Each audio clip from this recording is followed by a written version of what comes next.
Ils sont nés différents, ils sont nés handicapés. Ils ont passé des années et des années à rechercher leur âme sœur, mais ils ont tous eu la même réponse. Non. Ils étaient rejetés par tous, mais ce qui est sûr, c'est qu'ils étaient faits pour être ensemble pour toujours. Car leur handicap les a réunis et aujourd'hui, ils vivent le bonheur absolu. Retrouvez dans cette vidéo, les amis, l'histoire de ce couple qui a choqué le monde.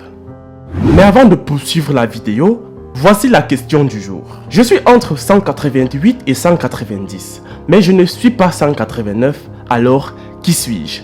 Répondez dans les commentaires, la réponse vous sera donnée à la fin de la vidéo.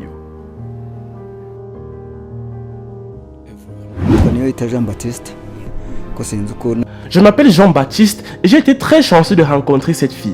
Par la suite, nous sommes tombés amoureux. Il est dans la nature de l'homme d'avoir une femme pour être comblé, pour être heureux, pour vivre à ses côtés. Ainsi, lorsque j'ai eu ce besoin d'avoir une femme, j'ai approché des filles sans handicap particulier et elles ont toutes rejeté ma proposition. La raison derrière ces rejets infinis a toujours été cet handicap que j'ai depuis ma naissance. Par la suite, j'ai approché cette belle fille ici présente et c'est la seule qui a accepté ma demande. On est en plein préparatif pour notre mariage prévu pour très bientôt. On est unis par cet handicap, on s'aime mutuellement et on a les mêmes centres d'intérêt et beaucoup de points en commun. Je m'appelle Patricia. Je voulais un amoureux, mais tout le monde m'a rejeté à cause de cet handicap que j'ai. Cela a toujours été un frein qui empêchait les hommes de venir vers moi.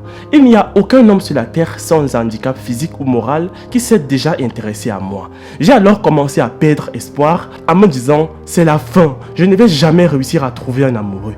Et pendant que j'étais en pleine dépression, cet homme est venu jusqu'à moi. On a commencé à faire connaissance et plus tard, des sentiments sont nés entre nous et nous sommes finalement tombés amoureux. J'espère que Dieu va continuer à nous bénir davantage afin que nous puissions avoir des enfants et que nous vivrons comme une parfaite famille. Les amis, cet homme et cette femme sont tous nés avec la même déformation, connue comme étant la scoliose dorso-lombaire. La scoliose est une déviation permanente de la colonne vertébrale liée à une rotation des vertèbres. Elle survient surtout dans l'enfance et dans l'adolescence, mais peut aussi se déclarer à l'âge adulte. La scoliose est parfois la conséquence d'une maladie ou alors d'une malformation. Je suis né avec cette condition. Un jour, avec mes parents, on est allé à l'hôpital pour me faire soigner. Là-bas, il y avait énormément de patients malades qui avaient une priorité sur moi. Avec mes parents, on a attendu jusqu'à ce qu'une catastrophe survienne dans la ville. La terre a commencé à trembler, l'hôpital s'est écroulé et a tué plusieurs personnes ce jour-là. J'ai perdu mon père et mon dernier petit frère dans cet accident. Après cette épreuve difficile, ma mère a remué ciel et terre pour continuer à nous élever. C'est ainsi que j'ai pu continuer mes études, mais à un niveau, ma mère ne pouvait plus payer ma scolarité par faute de moyens. Ce qui m'a forcé à quitter les bancs de l'école. Je savais seulement lire et écrire sans aucune compétence en addition et en multiplication. D'après ce que mes parents disaient, je suis né avec cette malformation. Ils disent que pour que je me mette assise étant petite était un véritable challenge. Ils étaient obligés de creuser un petit trou dans la maison pour que je puisse m'asseoir dedans. Ce trou avait également pour rôle de replier ma colonne vertébrale. J'ai grandi orpheline. Je n'ai jamais vu aucun de mes vrais parents. Les membres de ma famille m'ont amené à l'hôpital, mais le docteur n'a pas trouvé le moyen de soigner la malformation de ma colonne vertébrale.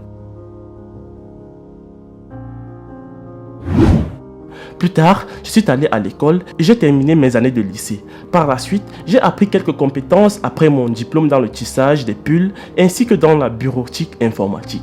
Mais malgré toutes ces compétences, je reste sans emploi. J'ai soumis mon CV et mes documents dans plusieurs bureaux, mais sans réponse favorable.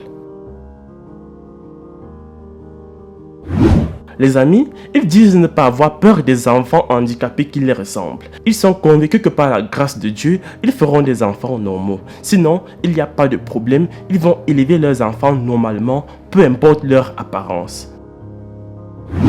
Malgré qu'ils partagent leur maladie, ils partagent aussi toutes les activités ménagères. Ils s'entraident lorsqu'ils préparent à manger. Le mari dit qu'il adore préparer. Lorsqu'ils sont à la cuisine, ils vivent de beaux moments et jouent à des jeux.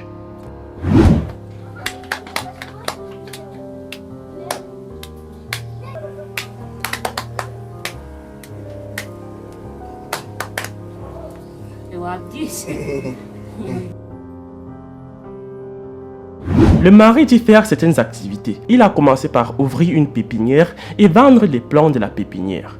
Puis, il a acheté une brebis qui a mis bas d'autres brebis. Et récemment, il a acheté un bœuf. Il a pour objectif d'ouvrir une très grande ferme avec des bœufs, à commencer par l'unique bœuf qu'il a aujourd'hui.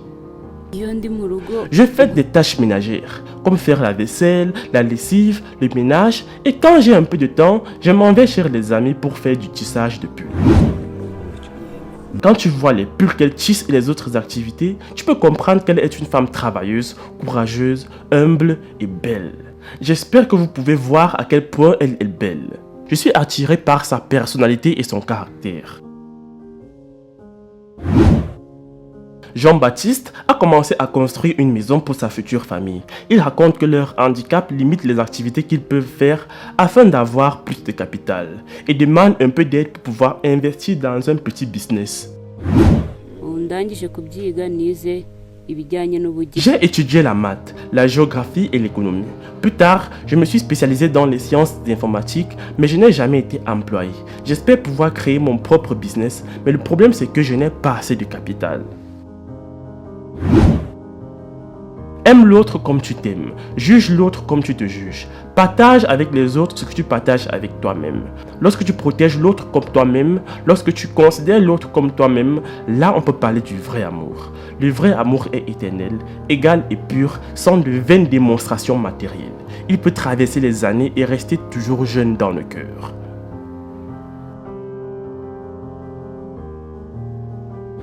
Les amis, la réponse à la question était le mot « et ». Si tu as trouvé, mets un like sur la vidéo. C'est tout pour cette fois les amis. Moi je vous laisse et on se prend pour la prochaine fois.